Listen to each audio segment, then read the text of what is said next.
CUT 2023 के अंदर क्या पढ़े क्या ना पढ़े, बात होगी केवल मैथमेटिक्स की। Alright, so hey guys, BK Mathur this side, hope you all will be good. जय हिंद, जय भारत। तो भैया मैथ्स की बात कर लेते हैं। नो मैटर आप स्टैंडर्ड मैथ्स के हो या अप्लाइड मैथ्स के हो, दोनों के बारे में बात होने वाली है। नेगेटिव मार्किंग किस हिसाब से है वो बात होने वाली है। एक क्वेश्चन सही होने पे कितने मार्क्स मिलेंगे ये बात होने वाली है। अगर कोई क्वेश्चन छोड़ के आओगे तो क्या होगा ये बात होने वाली है। अगर जल्दी में हो 2x के अंदर वीडियो को देख लेना, एक एक इंफॉर्मेशन इसके अंदर बहुत ज्यादा इंपॉर्टेंट है, डोंट स्किप। ऑलराइट, बात करूंगा सिर्फ मैथ्स की, because I will teach you maths. तो केवल मैथ्स की बात होगी। क्या क्या टॉपिक इसके अंदर कंपलसरी होगा, क्या टॉपिक डिलीट हुआ है, क्या टॉपिक एड ऑन हुआ है, सारी बातें इसी वीडियो के अंदर मिल जाएंगी। All confusion will go away after watching this video. Alright, जो लोग नए हैं प्लीज सब्सक्राइब कर दीजिए, आपका सपोर्ट बहुत इंपॉर्टेंट है। तो गाइस देखिए, मैथमेटिक्स का जो सेक्शन होने वाला है, मैथ्स का जो सेक्शन होगा, उसके अंदर टोटल 50 क्वेश्चन होंगे। टोटल 50 क्वेश्चन होंगे, लेकिन 50 में से आपको केवल और केवल 40 क्वेश्चन करने पड़ेंगे। ठीक है, 50 में से आपको 40 न्यूमेरिकल करने हैं। कैसे करने हैं देखते हैं। 50 क्वेश्चंस को डिवाइड किया है दो पार्ट में। एक पार्ट है सेक्शन ए, जो स्टैंडर्ड और अप्लाइड दोनों के लिए कंपलसरी है। ठीक है, स्टैंडर्ड हो अप्लाइड हो दोनों के लिए सेक्शन ए कंपलसरी है। और सबसे इंपॉर्टेंट बात, इसके अंदर जो 15 न्यूमेरिकल्स होंगे उसमें कोई चॉइस नहीं मिलेगी, उसमें कोई चॉइस नहीं मिलेगी। 15 के 15 numerical you need to attempt, you need to attempt. अगर आप कोई क्वेश्चन छोड़ के आओगे तो उसके मार्क्स आपको नहीं मिलेंगे। क्या नेगेटिव भी होगा? वेट, वीडियो के एंड में बताऊंगा। ठीक है, बने रहो। तो सिंपल सी बात है, 50 में से 15 क्वेश्चन सेक्शन ए के अंदर आ गए, जो स्टैंडर्ड और अप्लाइड दोनों के लिए कॉमन होंगे। ठीक है, कॉमन चैप्टर होंगे। ऑलराइट, कुछ पोर्शन जो 12th क्लास के अंदर डिलीटेड था वो यहां पर एड ऑन हो गया है, यहां पर वो आ गया है। ठीक है, बताऊंगा अभी। आगे देखते हैं। आगे एक होगा इसका सेक्शन बी, जो डोमेन स्पेसिफिक होगा। इसका मतलब सेक्शन बी के दो पार्ट होंगे, एक होगा B1, एक होगा B2। B1 जो होगा ये स्टैंडर्ड मैथ्स के लिए होगा। इसके अंदर टोटल 25 क्वेश्चन आने वाले हैं ब्रदर, टोटल 25 में से आपको सिर्फ नहीं, टोटल 35 क्वेश्चन आने वाले हैं। I really apologise, total 35 question आने वाले हैं, 35 आने वाले हैं। और 35 में से आप केवल 25 क्वेश्चन लगा के आओगे। 10 क्वेश्चन ऑप्शन में हो सकते हैं, आप उन्हें छोड़ सकते हैं। ठीक है, ध्यान रखना, 35 क्वेश्चन आएंगे, आपको केवल 25 क्वेश्चन करने पड़ेंगे। एक बात और, कुछ क्वेश्चन सीयूटी में छोड़ने के लिए ही आते हैं। क्यों आते हैं? क्योंकि अगर आप उसके अंदर उलझ जाओगे तो आपका टाइम वेस्ट हो जाएगा। तो इसलिए क्वेश्चन का सिलेक्शन बहुत इंपॉर्टेंट है। ऑलराइट, वैसे ही अप्लाइड मैथ्स के अंदर सेक्शन B2 होगा, उसके अंदर भी टोटल क्वेश्चन 35 होंगे, आपको केवल 25 क्वेश्चन करने पड़ेंगे। ठीक है, तो ओवरऑल आपको मिल गया कि भैया मैथ्स के पेपर में 50 क्वेश्चन आने वाले हैं, जो दो सेक्शन में डिवाइड होंगे। सेक्शन ए के अंदर 15 क्वेश्चन होंगे, चॉइस नहीं मिलेगी, चॉइस नहीं मिलेगी। 15 के 15 यू नीड टू अटेम्प्ट। अगर आप छोड़ोगे तो क्या होगा, वीडियो के एंड में मैं आपको बताने वाला हूं। स्टे ट्यून्ड, बने रहना मेरे साथ। ऑलराइट, और सेक्शन बी जो है, इसके दो पार्ट हैं, एक B1 और एक B2। ये केवल स्टैंडर्ड मैथ्स के लिए, ये केवल अप्लाइड मैथ्स के लिए, क्योंकि उनका सिलेबस अलग अलग है। ठीक है, इन दोनों में जो कॉमन चैप्टर हैं वो यहां डाल दिए गए हैं। बट इसका मतलब ये नहीं है कि जो चैप्टर यहां डाल दिए वो यहां नहीं आएंगे, वो चैप्टर यहां भी आएंगे, वो चैप्टर यहां भी आएंगे। अब ऐसा इन्होंने क्यों किया है मुझे समझ नहीं आया, मुझे समझ बिल्कुल नहीं आया। अगर इनको अलग अलग ही मतलब करना था तो इसका क्या ड्रामा था, एक ही में कर देते। ऑलराइट, चलिए जी देखते हैं आगे। देखिए जी, ये है आपका सेक्शन है जो अप्लाइड और स्टैंडर्ड दोनों मैथ्स के लिए है। अगर वीडियो थोड़ी सी लंबी हो जाए तो प्लीज जरूर देख लेना, क्योंकि मैं इसके अंदर बहुत डिटेल में आपको बताने वाला हूं, तो स्किप मत करना कोई भी पार्ट। ऑलराइट, तो देखिए जरा, ये आपका सेक्शन है जिसके अंदर 15 न्यूमेरिकल होंगे और सारे के सारे कंपलसरी होंगे, अप्लाइड हो स्टैंडर्ड हो दोनों को करने पड़ेंगे। इसके अंदर टोटल 6 यूनिट है। सबसे पहले मैट्रिक्स की बात होती है, मैट्रिक्स के बारे में, मैट्रिक्स अप्लाइड में भी थी, स्टैंडर्ड में भी थी, ये आपके कंटेंट है। इसके बाद आपका कैलकुलस की बात होती है, ये भी अप्लाइड में भी थी, स्टैंडर्ड में भी थी, है ना। तो ये भी आपका कॉमन है। ये यूनिट हो गई 1, और ये हो गई यूनिट नंबर 2। ठीक है, इसके अंदर हायर ऑर्डर पढ़ोगे tangent and normal.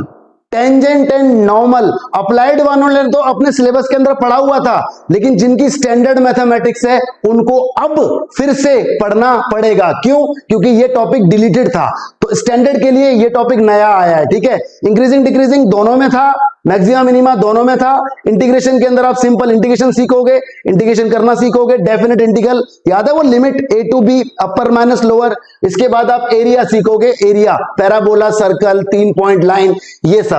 Okay, differential equation के अंदर ऑर्डर सीखोगे, डिग्री सीखोगे, फॉर्मेशन और फॉर्मेशन वगैरह, तो ये कॉमन टॉपिक हो गया। ओके, बाकी इसका जो असली वाला कंटेंट है वो सेक्शन बी के अंदर आएगा, ये कॉमन कंटेंट है। प्रोबेबिलिटी के अंदर random variable, expected value, variance, standard deviation, binomial distribution. Binomial distribution again ये स्टैंडर्ड वालों के लिए नया टॉपिक है, ऐड हो गया है। ये टॉपिक 12th क्लास में डिलीटेड था, अप्लाइड वालों ने ये टॉपिक ऑलरेडी पढ़ा हुआ है 12th के अंदर, स्टैंडर्ड वालों के लिए नया टॉपिक आया है। ठीक है, एलपीपी के अंदर अगेन ये टॉपिक स्टैंडर्ड वालों के लिए नया ऐड हो गया है, यानी स्टैंडर्ड वालों के लिए आफत आ गई, स्टैंडर्ड मैथ्स वालों के लिए थोड़ी सी दिक्कत हो गई, क्योंकि ये टॉपिक 12th क्लास के अंदर डिलीटेड था, वर्ड प्रॉब्लम डिलीटेड थी। अब दोबारा से word problem you need to study, आपको वर्ड प्रॉब्लम पढ़नी पड़ेगी। ठीक है, उसकी इक्वेशन, फॉर्मेशन, बाकी सब तो ये ऑलरेडी कॉमन है। तो इसमें से आपके टोटल 15 न्यूमेरिकल आने वाले हैं जो कंपलसरी होंगे। ठीक है, कोई चॉइस नहीं होगी उसके अंदर। आगे देखते हैं, बड़ी आगे देखिए, बात करते हैं स्टैंडर्ड मैथ्स की। स्टैंडर्ड मैथ्स की बात हो रही है, उसके बाद अप्लाइड की भी होगी। तो भैया स्टैंडर्ड के अंदर देखो, यूनिट नंबर 1 है रिलेशन एंड फंक्शन।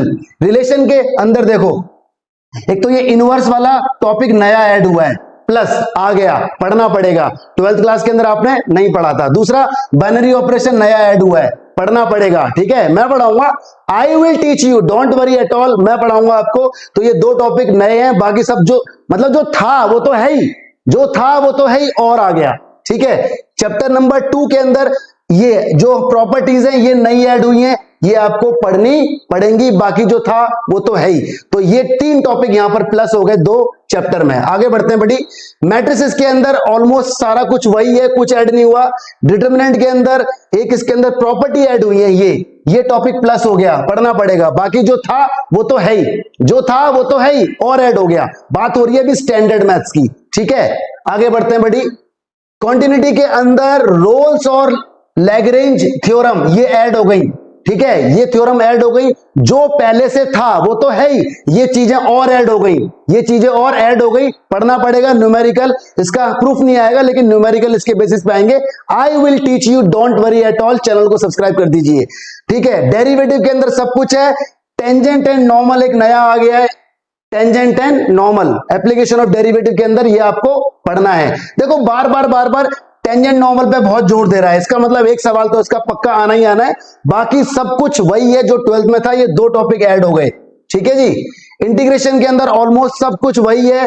ठीक है, एवरीथिंग इज, जो 12th वाला था इसमें कुछ ऐड नहीं हुआ। एप्लीकेशन के अंदर जो एरिया वाला है, इसके अंदर आपका एरिया बिटवीन कर्व आ गया है, ये ऐड हो गया, प्लस हो गया। यानी जितना सिलेबस हमारा 12th में था वो तो है ही, साथ में ये नया सिलेबस और ऐड हो गया, ये भी आपको पढ़ना पड़ेगा। ठीक है, मैं पढ़ाऊंगा। आगे बढ़ते हैं बड़ी। डिफरेंशियल इक्वेशन में एक तो ये सॉल्यूशन और एक फॉर्मेशन होमोजेनियस तो वही है। ठीक है, फर्स्ट ऑर्डर ये सब भी वही है, लीनियर भी वही है, ये भी हमने देखा था, ये भी हमने देखा था। ये फॉर्मेशन और ये सॉल्यूशन ऐड हो गए हैं, ये 12th क्लास के अंदर नहीं थे, दोबारा से आपके अंदर आ गए हैं। डिलीटेड था लेकिन सीयूटी में पढ़ना पड़ेगा। यानी स्टैंडर्ड मैथ्स में जितना था वो तो था ही, और चीजें आती जा रही हैं। आई will teach you, don't worry, मैं आपके साथ हूं, मैं आपका पूरा साथ दूंगा, बस सब्सक्राइब कर देना। वेक्टर 3D के अंदर सब कुछ है, सब कुछ भी डिलीट नहीं है। सबसे बड़ी बात 3D के अंदर आपको याद होगा प्लेन डिलीट था, प्लेन, यहां पर आपको प्लेन भी पढ़ना पड़ेगा। प्लेन की वजह से ही देखो 12th क्लास का जो अभी आपका एग्जाम हुआ था बोर्ड का, प्लेन उसके अंदर डिलीट था। प्लेन डिलीट होने की वजह से 3D आसान हो गई थी, इजी हो गई थी। ठीक है, लेकिन अब प्लेन दोबारा आ गया है तो थोड़ा सा टफ रहेगा, but I will help you, don't worry, ये आपका सिलेबस है। ओके, आगे बढ़ते हैं। एलपीपी के अंदर अगेन वर्ड प्रॉब्लम की बात आ गई है, बाकी सब कुछ तो वही है, लेकिन वर्ड प्रॉब्लम जो आई है उससे इक्वेशन कैसे बनती है। 4 तरह की वर्ड प्रॉब्लम होती है, डाइट प्रॉब्लम, मैन्युफैक्चरिंग, ठीक है, एलोकेशन और ट्रांसपोर्टेशन, सबके बारे में यहां बात होने वाली है। I will teach you, don't worry. प्रोबेब के अंदर, इसके अंदर एक नई चीज ये बायनोमियल डिस्ट्रीब्यूशन ऐड हुआ है, ठीक है, ऐड हो गया, बाकी सब कुछ वही है जो था। इसका मतलब कुछ भी लेस नहीं हुआ, सब कुछ ऐड हुआ है, ऐड हुआ है, ऐड हुआ है। टाइमिंग बहुत कम है और एडिशन बहुत ज्यादा है, बट हो जाएगा जब हो बीके माथुर का साथ, तो नहीं है घबराने की कोई बात, ठीक है। तो बाकी सब ऑलमोस्ट सेम है, तो ये नई चीज इसके अंदर ऐड हो गई। बात करते हैं जी अप्लाइड मैथ्स की। अप्लाइड मैथ्स का सिलेबस एक बार आप देख लीजिए। यूनिट 1 के अंदर मॉड्यूलो था, अभी भी है, ये भी था, अभी भी है, ये भी था, अभी भी है, ये भी था, अभी भी है, ये भी था, अभी भी आएगा, ये भी था, अभी भी है, ये भी था, अभी भी है, ये टॉपिक ऐड हो गया। पार्टनरशिप अप्लाइड मैथ्स के अंदर डिलीटेड था, अब दोबारा से आ गया सीयूटी के अंदर। आई विल टीच यू, प्रॉमिस, ठीक है, मैं पढ़ाऊंगा, बने रहना मेरे साथ। और लीनियर इनइक्वालिटी ये तो था, ये तो था, तो ये चीज इसके अंदर ऐड हो गई अप्लाइड मैथ्स के अंदर, ठीक है। आगे बढ़ते हैं दोस्त। अलजेब्रा के अंदर मैट्रिसेस था, ये भी था, तो वही चीजें हमें पढ़नी पड़ेंगी, कोई नया एडिशन नहीं है इसके अंदर। कैलकुलस के अंदर एचओडी, देखो एचओडी सेक्शन ए में भी आ रहा था और यहां पर भी आ रहा है, यानी सेक्शन ए के अंदर भी ये टॉपिक आएगा और वहां पर भी आएगा, तो सेक्शन ए इज इंपॉर्टेंट, उससे यहां की भी तैयारी आपकी हो जाएगी। तो ये था पहले, अभी भी है, मार्जिनल कॉस्ट था, ये भी था, अभी भी है, मैक्सिमम मिनिमा था, ठीक है, सब कुछ वही है जो पहले था। बात आ रही है प्रोबेबिलिटी, तो इसके अंदर पीडी था, है। अब देखो अच्छी बात, अप्लाइड मैथ्स के लिए खुशखबरी है, अच्छी बात है अप्लाइड मैथ्स के लिए। इसके अंदर एक था पॉइजन डिस्ट्रीब्यूशन, वो डिलीट हो गया है, ठीक है। नॉर्मल डिस्ट्रीब्यूशन वो भी डिलीट हो गया है, ठीक है। गॉसियन डिस्ट्रीब्यूशन वो भी डिलीट हो गया है। तो ये सब आपके एग्जाम में अब नहीं आएंगे, ये सब आपके एग्जाम में अब नहीं आएंगे, हालांकि 12th क्लास के अंदर थे, लेकिन यहां से डिलीट, यानी स्टैंडर्ड मैथ्स वालों का तो बढ़ गया और अप्लाइड वालों का घट गया, ठीक है। लेकिन अप्लाइड वालों के लिए सबसे बड़ी मुसीबत क्या है, यूनिट 1 पाइप सिस्टम, बोट वगैरह, ये सब ना बहुत डिटेल में पढ़ना पड़ता है, मॉड्यूलो वगैरह, ठीक है। मैथमेटिकल एक्सपेक्टेशन है, था पहले भी, वेरिएंस था, अभी भी है, ये भी सब है, कोई नई बात नहीं है। इसके बाद index number, index number 12th class में नहीं था, इंडेक्स नंबर 12th क्लास में डिलीट हो गया था, इंडेक्स नंबर आपका ऐड हो गया, तो इंडेक्स नंबर आपका ऐड हो गया है। टाइम सीरीज वगैरह है पहले से ही, ये भी वही है, इंडेक्स नंबर आपका ऐड हुआ है। टाइम सीरीज थी, है, अभी भी है, पहले भी थी, इंडेक्स नंबर नया ऐड हुआ है। मालूम है ना, इंडेक्स नंबर मैंने आपको पढ़ा भी दिया था एक बार, ठीक है। लेस्पियर, पास्चे, फिशर, लेस्पियर, ठीक है, इस तरह से उनके नाम होते थे, कैली वगैरह। और देखिए जी ये एलपीपी आ गई, एलपीपी सारी की सारी वही है जो 12th क्लास के अंदर थी, तो सारी की सारी as it is, same to same है, बिल्कुल। बात आती है कि सर ये सिलेबस हमें भेज दो, तो भैया मेरा टेलीग्राम चैनल है बीके माथुर मैथ्स, स्पेस नहीं है, BK Mathur maths, BK Mathur maths Telegram channel है, फटाफट ज्वाइन कर लो, पीडीएफ आपको भेजने वाला हूं, पूरी की पूरी पीपीटी सेम टू सेम आपको भेजने वाला हूं। अब आ रहा है सस्पेंस, नेगेटिव मार्किंग का तो बता दो, तो बता रहा हूं यार, जल्दबाजी क्या है। देखो जी, ये आपका कुछ नेगेटिव का चक्कर है। एक क्वेश्चन अगर आपने ठीक कर दिया, यस, एक क्वेश्चन अगर आपने ठीक कर दिया तो भैया 5 मार्क्स आपको अवार्ड में मिलेंगे, लेकिन अगर एक क्वेश्चन आपका गलत हो गया तो भैया 1 मार्क आपका लेस हो जाएगा, यानी नेगेटिव मार्किंग क्या है, 1 नंबर। एक क्वेश्चन सही होगा तो 5 नंबर मिलेंगे, एक क्वेश्चन गलत हो गया तो 1 नंबर कट जाएगा। दूसरी बात आती है, सर अगर हम क्वेश्चन छोड़ के आ जाए तो, अगर क्वेश्चन छोड़ के आ जाए तो कोई नेगेटिव मार्किंग नहीं है, लेकिन मार्किंग भी तो नहीं मिलेगी, ठीक है। तो मेरा मानना, मेरा जो पर्सनल सजेशन है वो बच्चों यही है कि अगर आपको बिल्कुल अच्छे से आता है तो ही करके आना, अगर आपको नहीं आता है तो मत करना, छोड़ देना, क्योंकि नेगेटिव मार्किंग आपके पॉजिटिव मार्किंग को भी नेगेटिव बना सकती है, ठीक है। क्योंकि यहां पर परसेंटेज नहीं है, यहां पर परसेंटाइल है, ओके। तो नेगेटिव का भी आपको चक्कर समझ आ गया। अगर कोई क्वेश्चन अनअटेम्प्टेड है तो कोई नंबर आपके नेगेटिव में नहीं जाएंगे, तो कुछ क्वेश्चन छोड़ने के लिए ही आते हैं, कुछ क्वेश्चन छोड़ने के लिए ही आते हैं। जब मैं आपको ऑफलाइन पढ़ाऊंगा तो उसमें बताता रहूंगा, ठीक है जी, ओके। तो थैंक यू बच्चों, आपका सपोर्ट, आपका प्यार इस तरह से बनाए रखो, थैंक यू सो मच। और भी इंफॉर्मेशन आपके लिए भविष्य में लेके आऊंगा, चैनल से प्लीज जुड़े रहना।